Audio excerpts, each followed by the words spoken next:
मटका किंग नंदकुमार नाईक MPDAनुसार स्थानपद्धतीची कारवाई. पुणे पोलिसांची मोठी कारवाई. पुणे शहरात अवैध धंद्यातील किंग म्हणून ओळखल्या जाणाऱ्या नंदकुमार बाबुराव नाईक वय वर्ष 72 यांच्यावर पुणे पोलिसांनी MPDAनुसार स्थानपद्धतीची कारवाई केली आहे.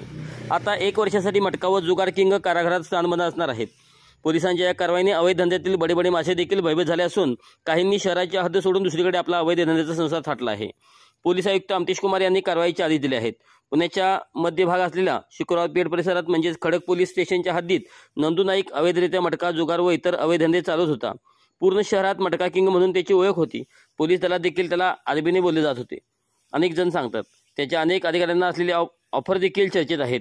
त्यांच्या विरोधात खडक पोलीस स्टेशन येथे एकूण 63 गुन्हे नोंद आहेत.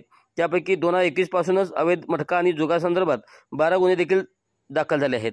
पोलिसांच्याकडून वेळोवेळी छापे टाकून त्याच्यावर जुगार अड्ड्यातील कारवाई केली आहे.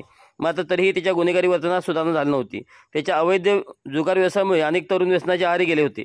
त्यामुळे त्या कुटुंबाचे त्यांचे मोठे नुकसान झाले आहे. वाढत्या गुन्हेगारी कारवाईवर आळा घालण्यासाठी खडक पोलीस स्टेशनचे वरिष्ठ निरीक्षक शशिकांत चव्हाण यांनी त्याला स्थानबद्ध करण्याचा प्रस्ताव पोलीस आयुक्तांकडे पाठवला.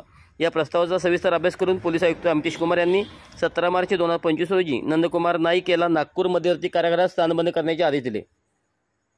त्यानुसार खडक पोलीस स्टेशनच्या पथकाने त्याला अटक करून नागपूर कारागृहात रवानगी केली आहे.